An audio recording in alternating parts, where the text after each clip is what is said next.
¿Estás listo para la historia que el cuervo te va a contar? Me quedé en casa durante 3 días para tomarme unas vacaciones del trabajo. Había estado trabajando todo el año de lunes a domingo y necesitaba ese descanso. Vivo en una zona muy rural, a 1 hora de la ciudad, y honestamente, necesitaba esa pausa. Sentía que en cualquier momento mi cuerpo iba a ceder. En mi primer día libre, me quedé en casa viendo televisión, jugando videojuegos y haciendo otras cosas. Alrededor de la hora de la cena, escuché un golpe en la puerta principal. Estaba sentado en el sofá y miré el reloj. Eran las 19 horas. Generalmente era extraño que alguien estuviera en mi casa a esa hora, pero fui a la puerta y la abrí. Un hombre estaba allí, sonriendo. Parecía una persona común, sin características especiales. ¿Qué necesita? Pregunté, mirando detrás de él y notando que no había ningún coche en mi garaje. El hombre mantuvo la sonrisa y describió que alguien había golpeado su coche en la carretera que conecta con mi entrada y había huido, dejándolo atrapado y teniendo que pedirme ayuda. Como lo describió y solo con mirarlo, las cosas no tenían sentido. Mi entrada estaba lejos de la carretera y las posibilidades de que sufriera un accidente allí eran casi nulas en una carretera tan vacía. Le dije que llamaría a la policía si quería, pero el hombre se negó. Dijo que necesitaba mi teléfono para llamar a su esposa. Me tomé unos segundos para responder, y cuando lo hice, le dije que llamaría a la policía. La sonrisa del hombre desapareció y dijo que no me preocupara, y se alejó del porche. Cerré la puerta y miré por la ventana mientras el hombre bajaba por la acera y desaparecía en la oscuridad. Después de un momento, llamé a la policía solo por seguridad. Aproximadamente 20 minutos después, recibí una llamada de ellos diciendo que no había señales de accidentes en la carretera. Me quedé despierto hasta tarde esa noche, mirando por las ventanas y sintiéndome un poco incómodo con la situación. Vivía prácticamente en el medio de la nada, solo y sin armas. Y para empeorar las cosas, todo esto estaba sucediendo en mi día libre. Cuando dieron las 12, estaba demasiado cansado para seguir despierto. Subí a mi cuarto, me arreglé y me acosté. Recuerdo haberme despertado frenéticamente, pero sin entender por qué, como si hubiera escuchado algo mientras dormía. Miré a un lado, eran alrededor de las 3 de la mañana.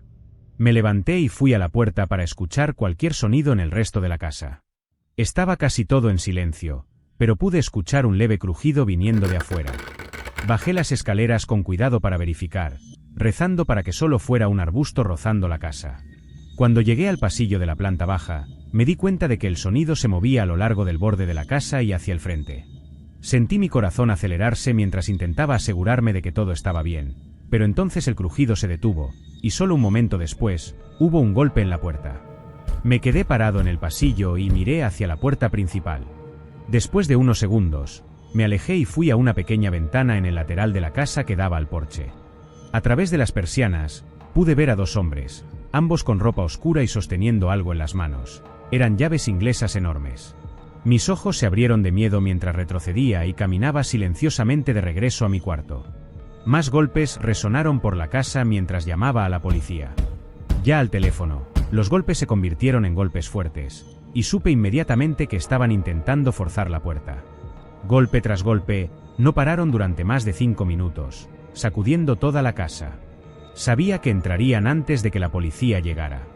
Le dije a la operadora que saldría por la ventana y colgué. Levanté la persiana, abrí la ventana y, aunque hacía mucho frío, salté y corrí hacia la parte trasera de la casa para esconderme entre los árboles. Mientras corría hacia el bosque, escuché un grito. Tenía un fuerte acento extranjero y rápidamente comprendí que no valía la pena arriesgar mi vida. Me quedé donde estaba. Gritó para que sus compañeros vinieran, y pronto estaban en la parte trasera de la casa. Mientras me arrastraban de vuelta hacia la casa, mencioné que podían llevarse todo y que la policía estaba en camino. Esto fue un gran error, porque cuando mencioné a la policía, empezaron a golpearme con esas llaves inglesas enormes. Caído en el suelo, pensé que iba a morir, sintiendo como cada parte de mi cuerpo se rompía. Fingí estar inconsciente para que pararan, y en ese momento, empezaron a caminar hacia mi ventana. Lo último que recuerdo fue el sonido de las sirenas y ellos corriendo hacia el bosque detrás de mi casa. Un policía se acercó a mí y vio mi estado, llamando inmediatamente a emergencias, que llegaron muy rápido. Tenía un brazo roto, 2 dedos y una costilla fracturados, además de varios hematomas por todo el cuerpo y la cabeza. Las personas que hicieron esto nunca fueron encontradas, y recuerdo poco de sus rostros. El hombre que golpeó mi puerta pidiendo que llamara a su esposa no estaba con ellos. Aún así, describí su rostro a la policía porque estoy seguro de que estaba involucrado. Después de recuperarme, instalé cámaras en mi propiedad, algo que debería haber hecho hace mucho tiempo. También compré un arma para defenderme de personas como esas. Juro que pensé que iba a morir ese día. Los humanos son peores que cualquier otra cosa, ni los animales son tan crueles. Para ahorrarles mucho rodeo, intentaré ir directo al grano, aunque será un poco difícil. Soy un peruano de casi 40 años y siento que mis días están llegando a su fin, así que decidí relatar mi historia para advertir a ciertas personas sobre lo que el diablo puede hacer en sus vidas, aunque no sé si fue con quien hice el pacto. Actualmente vivo en México, en el estado de Durango, pero todo comenzó cuando todavía vivía en Perú. Desde muy joven trabajé en obras con mi padrastro, básicamente a cambio de un plato de comida, que era todo lo que me daba como salario. Mi madre era una adicta y nunca nos dio amor, ni a mí ni a mis hermanos. Ellos eran horribles. Para que tengan una idea, mi hermano menor, Miguel, murió atropellado por una carreta y ella nunca sintió el dolor de su pérdida, ni siquiera fue a su funeral. Además, vendía a mi hermana a mi padrastro a cambio de drogas, y por eso los odio con todas mis fuerzas. Un día, ya cansado de esa vida, después de que mi hermana falleciera debido a una fuerte neumonía, decidí escapar.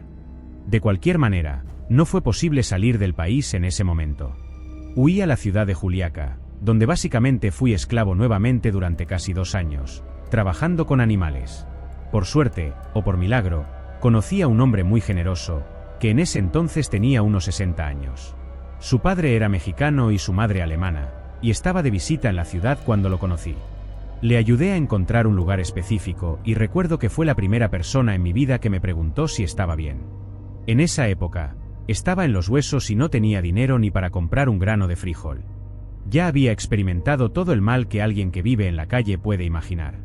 Sufrí cosas que ni siquiera quiero exponer por vergüenza. Él fue el único que se detuvo a escuchar mi historia de vida.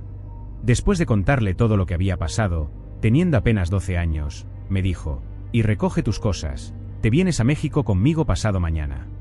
Le miré y le dije que no tenía nada, ni siquiera una moneda.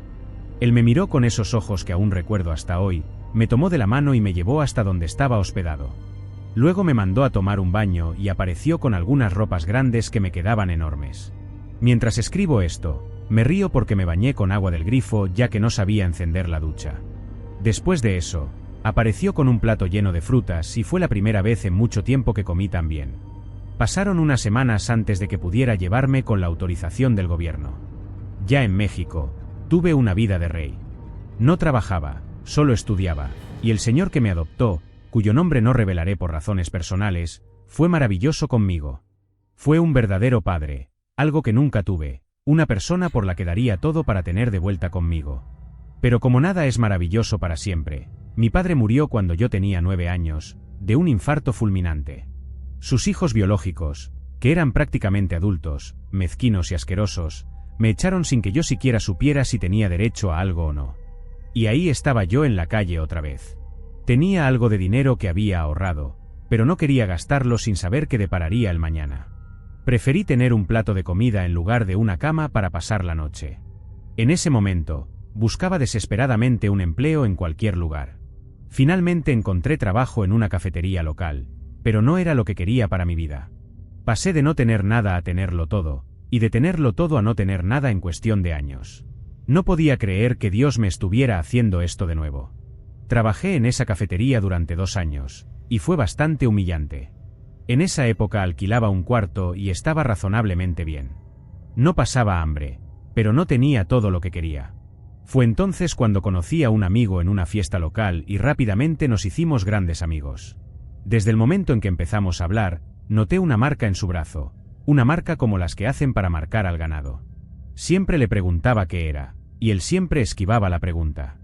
Fue entonces cuando él me ofreció un trabajo en su distribuidora. Pero antes de darme el empleo, me contó que era esa marca que siempre le preguntaba. Me dijo que si estaba dispuesto, me pondría en la cima como él estaba en ese momento. Me contó que esa marca era de un pacto que había hecho hace 5 años, una confirmación de lo que había hecho. Me reí porque no creía en esas cosas. Él dijo que me llevaría cuando yo quisiera y que pensara bien en su propuesta. Había hablado de esto solo con otra persona desde que hizo el pacto. Esa noche, y en las siguientes, escribí toda la trayectoria de vida de mi amigo, todo lo que me había contado sobre su vida personal. Llegué a la conclusión de que era algo dudoso cómo pasó de no tener nada a tenerlo todo en tan poco tiempo. Esa noche, me arrodillé por primera vez a los pies de mi cama y pedí a Dios solo una señal, que se me apareciera o de alguna manera me enviara una prueba de que aún se importaba conmigo. Pero no obtuve nada, ni una señal.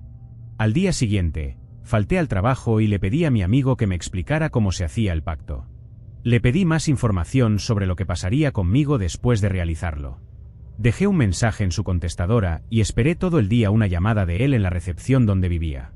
Cuando finalmente recibí su llamada, me dijo que estaba en la entrada esperándome. Bajé y me subí a su coche, y nos llevó sin decir una sola palabra hasta una casa muy bonita en el sur de la ciudad, en una zona bastante aislada. Allí, tocó el timbre y una señora adornada con varios collares y tatuajes abrió la puerta. Nos dijo que entráramos, pero él se negó, diciendo que era para que yo entrara y que ella me explicaría todo el proceso adentro. Ella me explicó todo lo que tenía que hacer en este pacto de sangre y también mencionó el costo. Exclamé que no tenía ese dinero en ese momento, y ella me dijo que ya estaba pagado, que mi amigo lo había cubierto. No era una cantidad exorbitante en ese entonces, pero para mí, prácticamente arruinado, era mucho dinero, unos $100 americanos. Casi me arrepentí, pero acepté y llevamos a cabo todo el proceso. Me sentí extremadamente perturbado, como si toda mi luz saliera de mí de una vez, como si me arrancaran la fuerza.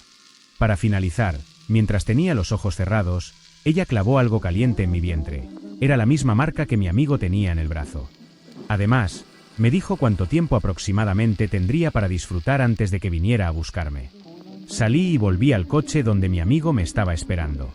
La única cosa que me dijo después de que le preguntara cómo le pagaría fue, y lo veremos después. Me dejó en casa y llamé desde un teléfono público en ese mismo momento a mi trabajo diciendo que renunciaba. Esa noche, una serie de eventos me dejaron prácticamente loco.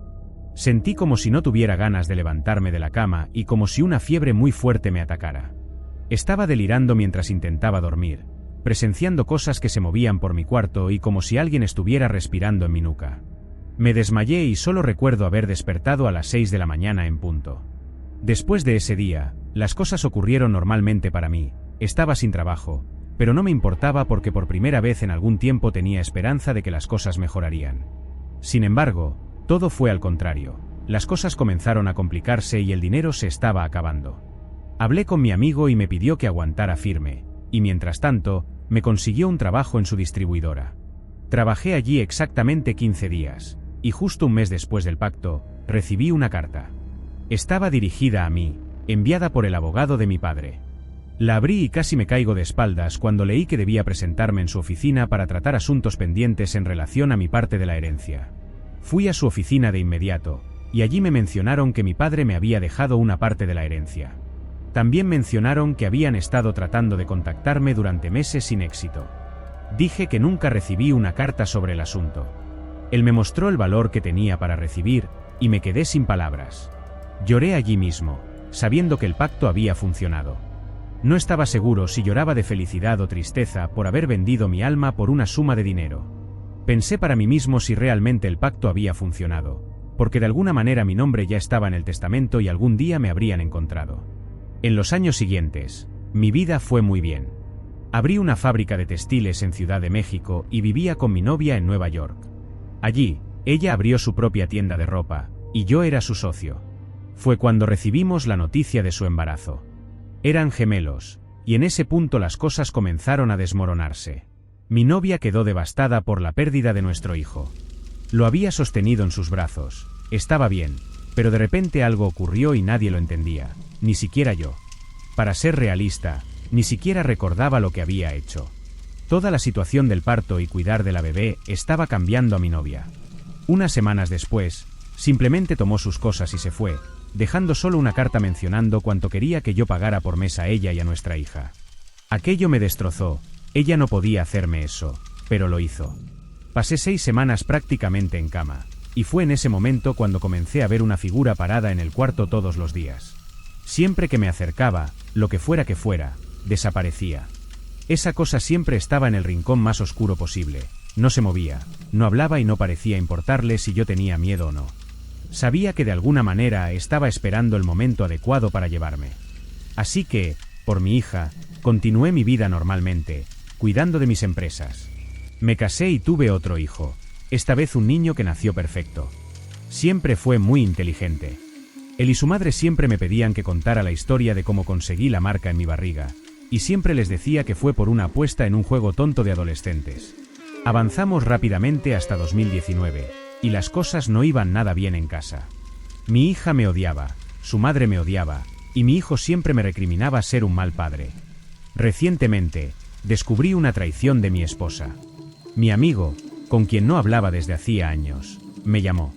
Me preguntó si por casualidad veía algo en mi cuarto por la noche, si tenía sueños perturbadores sobre lo que habíamos hecho. Le dije que eso ya me ocurría desde hacía varios años, y él dijo que recientemente le estaba pasando lo mismo, que el plazo del pacto estaba por expirar. Dijo que todas las noches soñaba que algo lo arrastraba bajo la cama. Lloraba mientras decía que su vida estaba en el mejor momento, mientras que la mía estaba en completa ruina. Le dije que se calmara, que al final todo saldría bien. Me gritó que me fuera al diablo y colgó el teléfono. Intenté llamarlo nuevamente 2 veces, pero no respondió. Un mes después, recibí la noticia de que había fallecido en Guadalajara. Él y su mujer habían sido víctimas de un asalto. Dejaron 3 hijos. Aquello me perturbó mucho, no tengo palabras para describir lo que sentí. Nuestra relación estaba distante, pero lo amaba como a un hermano. Avanzamos ahora a 2022, no tengo contacto con mis hijos, no tengo esposa, y mis empresas están en bancarrota. Mi única compañía es mi gato Mingo y la bebida. Estoy completamente destrozado y las situaciones paranormales en mi casa se intensifican. Aquella figura que siempre estaba conmigo en el cuarto ahora está conmigo en todos los lugares de la casa, sea de día o de noche. Escucho pasos por todos lados y mi gato prácticamente enloquece todo el tiempo. Espero que nunca entiendas el terror que es levantarse en la madrugada y ver a alguien parado a tu lado. Es algo a lo que nunca me acostumbré. Últimamente, la voluntad de acabar con todo solo aumenta. Incluso ya tenía la cuerda preparada. Antes de eso, también pensé en ir a un sacerdote, pero ¿de qué serviría? Avanzamos a ahora, 2024, donde estoy en el punto inicial de todo. Estoy viviendo en la calle, muchas veces comiendo restos de comida. Este celular desde el que escribo es la única cosa de valor monetario que tengo, es por donde veo las fotos de mis queridos hijos, a quienes siempre amé. Los delirios, como mis compañeros de calle los llaman, son mucho más frecuentes. Veo sombras y cosas que esos demonios harán conmigo cuando vengan a buscarme. A partir de ahora solo espero que todo acabe, que muera pronto para que esta vida de basura desaparezca. Pido disculpas por haberme extendido tanto, pero encontré en la escritura una manera de evitar que estas cosas perturben el poquito de paz que aún queda en el fondo de mi mente. Mi nombre es Luan Pan y me había prometido a mí mismo que contaría esta historia aunque sea un poco triste para mí. Ella vivía en otra ciudad con su pareja y sabíamos muy poco sobre ella y su vida. Casi nunca la veíamos y no teníamos mucha comunicación. Pero recuerdo bien aquel día en que nos llamó diciendo que vendría a nuestra ciudad para visitar a la familia y que tenía unos días libres. Un día antes de su llegada, como siempre, temprano en la mañana, me levanté para ir al baño. Tengo el hábito de hacerlo entre las 4 y las 5 de la mañana. Cuando salí de la habitación en dirección al baño, vi que había una persona, una mujer, sentada en la sala y la puerta estaba abierta. Ella me asustó, parecía una persona normal, no un espíritu ni nada. Dije buenas noches y ella respondió lo mismo. Eso me calmó un poco, sabiendo que no era nada paranormal. Le pregunté si necesitaba algo o si estaba esperando a alguien. Quería saber si alguien de mi familia estaba con ella y la había dejado allí o si estaba esperando para salir a esa hora con uno de mis hermanos. Ella me preguntó si yo era hermano de María y le dije que sí. Ella me dijo que venía a verla, que era su amiga desde hacía muchos años. Pero ella aún no ha llegado, respondí. Tal vez ella se haya confundido con los horarios. ¡Qué vergüenza!, le dije pidiendo disculpas. La señora me pidió que tomara un café con ella y, claro, hice 2 tazas y comencé a escucharla allí en la sala. Recuerdo que hablaba despacio pero sin parar. Empezó a contarme historias que me estaban dando mucho sueño, hasta que finalmente le pedí disculpas. Le dije que me estaba durmiendo y que necesitaba irme. Ella respondió con un y gracias. Cuando me desperté por la mañana, me acordé de ella, pero ahora me parecía completamente ilógico que alguien estuviera en casa a esas horas. Pensé que había sido un sueño muy extraño, de esos que parecen muy reales. Sin embargo, cuando pasé por la sala, vi las 2 tazas de café. Ese día por la tarde, mi hermana llegó. Cuando volví del trabajo, mi madre y ella estaban conversando. Le pregunté a mi madre si había recibido a alguien en casa por la mañana, pero ella dijo que no. Le conté sobre aquella visita y le pregunté a mi hermana si había contado a alguna amiga que estaría en nuestra ciudad. Describí a aquella señora y mi hermana comenzó a buscar en fotos antiguas en su celular, tan antiguas que eran de esas tomadas con celulares viejos y de bajísima resolución. Finalmente llegó a una foto donde se detuvo. Me preguntó si era ella. Sí, es ella, respondí. Incluso estaba vestida de la misma forma. Ella dijo que vino a verte, y mi hermana se quedó en silencio. Luego me dijo que aquella señora había muerto hacía muchos años. Preferí seguir pensando que todo había sido un sueño, una coincidencia, pero lo que no podía explicar eran las tazas de café. Mi hermana volvió a su ciudad para trabajar y días después mi padre atendió una llamada. Le estaban contando algo serio, algo que lo preocupaba. Entonces mi madre nos dijo en voz baja para que nadie más pudiera oír que mi hermana había tenido una cirugía y había tenido una complicación. La llevaban de urgencia a otro hospital. 3 días después, falleció. Sigo pensando en aquella visita, en aquella mujer. Es una coincidencia muy extraña y sinceramente me pregunto si aquella visita tuvo algo que ver con lo que sucedió algunos días después. Mi nombre es Luisa y desde pequeña he vivido cosas extrañas. Veía a un ser parecido a mi madre llamándome mientras asomaba la cabeza en mi habitación. Sentí mi cama temblar como si fuera un terremoto y vi mis juguetes moverse. Estas son experiencias de mi infancia. Nunca tuve mucho miedo de lo sobrenatural, solo mucho respeto. Sin embargo, eso cambió una noche de verano de 2021. Esa noche estaba acostada en la cama escuchando música. Eran aproximadamente las 3 de la mañana y no tenía sueño. Cuando estaba a punto de dormir, vi una silueta por el rabillo del ojo que corría desde una esquina de la habitación hacia mi puerta. Quedé paralizada a medida que mis ojos se adaptaban a la oscuridad. Noté la figura oscura de una niña detrás de algunos abrigos colgados. De repente, se movió con una velocidad impresionante hacia mi mesita de noche y luego hasta el pie de mi cama. Tenía ojos rojos y usaba un vestido con volantes. Me miró sin moverse. Quería gritar o moverme, pero el miedo me paralizó. De repente, la niña se acercó y extendió las manos para darme algo, pero no pude ver qué era. A pesar de mi miedo, la observé. Se movía cada vez más rápido con pasos cortos, insistiendo en que aceptara lo que ofrecía. Cuando estaba a pocos centímetros de distancia, me cubrí con las sábanas y comencé a rezar desesperadamente. Minutos después, ella había desaparecido. A la mañana siguiente, mi madre encontró en el suelo de mi habitación un collar cuya procedencia nunca descubrimos. Un día, después de tenerlo guardado por varios meses, decidí ponerme ese collar. Esa noche, un miembro de la familia falleció. Él ya estaba internado y no estaba bien. Cuando desperté, mi cuello tenía una marca con la forma del collar y ese pariente tenía la misma marca. Cuando mi madre habló con la familia, aún me atormenta pensar si pude haber causado esto un demonio. Hoy en día, todavía veo figuras, escucho voces y tengo pensamientos que, lamentablemente, suelen preceder a acontecimientos infelices.